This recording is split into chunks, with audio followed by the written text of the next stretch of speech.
आदाब। Art studio की जानिब से कतील शफाई साहब की गज़ल आपकी समातों की नज़र।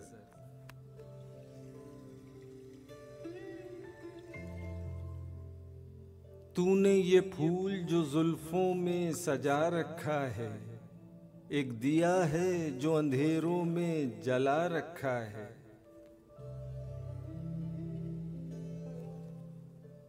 जीत ले जाए मुझको नसीबों वाला, जिंदगी ने मुझे दांव पे लगा रखा है।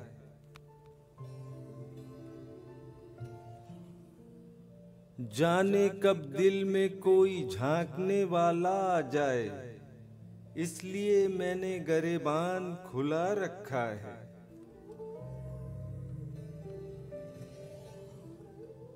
इम्तहान और मेरे ज़ब्त का तुम क्या लोगे, मैंने धड़कन को भी सीने में छुपा रखा है।